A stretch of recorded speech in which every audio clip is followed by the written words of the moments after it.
A man walks into a room.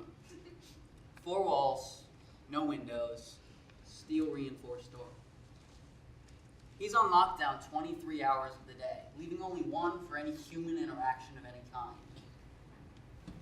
Was he an armed robber? A mass murderer? No. He was a con artist who humiliated the system one too many times. Stephen J. Russell was a high-level executive at a food processing plant in northern Texas, circa 1991. That is, until he was fired for being gay. Because it was the 90s, and stuff like that could happen. Which isn't to say it doesn't happen today, it's just that there has to be more pretense involved. You know what, we'll get there. Anyway, Stephen eventually finds a new job, but not wanting to expose himself and his lifestyle to any of his subordinates, fakes a workers' comp accident. That way he can collect a paycheck without having to interact with anyone. But you can't do that. It's called fraud and it's illegal. So of course he's found out, arrested, sent to prison on a misdemeanor for 6 months. Should have been the end of it. Wasn't, because Stephen didn't have that kind of time. See, his boyfriend, Jimmy Campbell, was dying. Complications due to AIDS. He had 1, maybe 2 months. Stephen had no illusions about the health of his partner. He knew that if he was waiting in prison for 6 months, he would never see Jimmy again. So he developed a plan. See, one day, during yard time, Stephen managed to swipe a guard's walkie-talkie. The next day, he put on a spare pair of civilian clothing, clipped the walkie to his belt, slowly snuck up to the front gate, took a look around, and walked straight out the front door. No one noticed. No one cared. He looked like a guy going home from work. It was easy. Sort of a rush. So Stephen, of course, went to Jimmy's bedside, knowing this is the first place that the police would check for him. But he didn't care. All that mattered to Stephen at that time was making sure that his was the last face Jimmy Campbell saw before he passed. Except the police got there too quickly.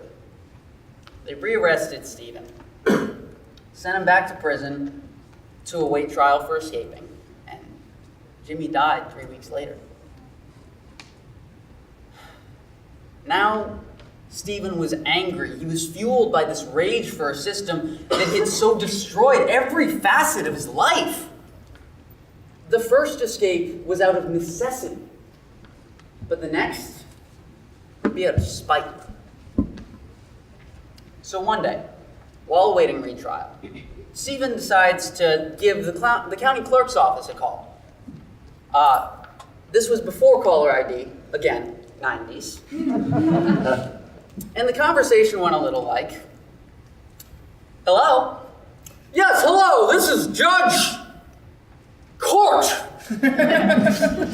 I'm calling pertaining to the Stephen J. Russell case."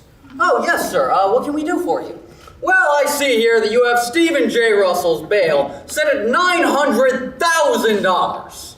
"Yes, sir, that's correct." "I want to go ahead and lower that. What does $55,000 sound okay to you?" "That sounds fine." "Let's make it 45, actually. I'm feeling generous today." "All right, sir. That'll be handled right away."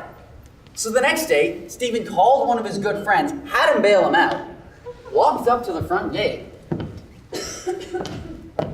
took a look around, and walked straight out the front door. Now, Stephen knew that the Texas punitive system wouldn't be fooled for too long, so he made his way up the state line, which, by the way, has never worked for anyone. Never. So he was caught. He was carted off back to the same prison to await the same retrial, and they tacked about 30 years onto his sentence. Or so they thought. Now this time, Stephen was sent to a medium security prison. They thought they'd gotten wise to him. He wasn't in little leagues anymore, but he had an idea for just such an occasion. So he started collecting highlighter pens. Now, the other inmates noticed, but they didn't really know what it was for. They all just sort of figured, they didn't care. It wasn't a problem. Eventually, he's collected enough of them. So he takes his spare prison uniform, squeezes all the ink from the highlighters into the toilet, and starts dunking the uniform in. He dyes it to look like Scrubs. Yeah. And the next day at yard time, he puts on the discolored uniform, walks up to the front gate, takes a look around, and he walks straight out the front door. No one cared. Now, eventually, after about 3 months of being on the outside, Stephen was caught through a trap and trace phone call when he was trying to get money out of a friend. He was sent back to prison. This time, they threw him in a high-level security one. It was about another 20 years onto his sentence. Now he was in the pros. He knew he couldn't just bring that weak stuff anymore, but Stephen, he wasn't out of ideas yet. This was time for his most daring escape attempt ever. So he dummied up 2 documents on his prison typewriter. The first, he snuck into his own file, saying that he tested positive for HIV. And then he took a laxative to simulate one of the symptoms. Now, of course, he was expedited to a hospital, and while there, he sent the other document he dummied up. His own death certificate. He was free. No one knew he was alive. No one would care. And he walked straight up to the front gate of the hospital, looked around, flashed a big old smile, and walked straight out the goddamn front door!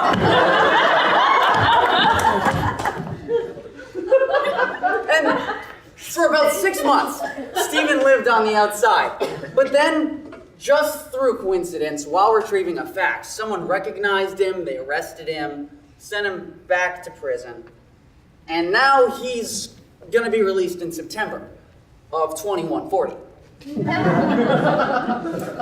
I'm not really sure what the takeaway from all this is. Maybe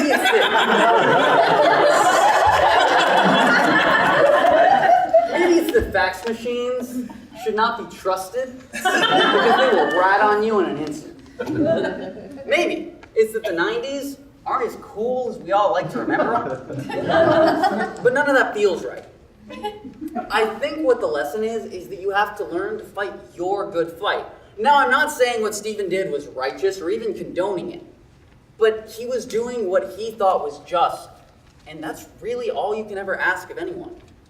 Fight your good fight.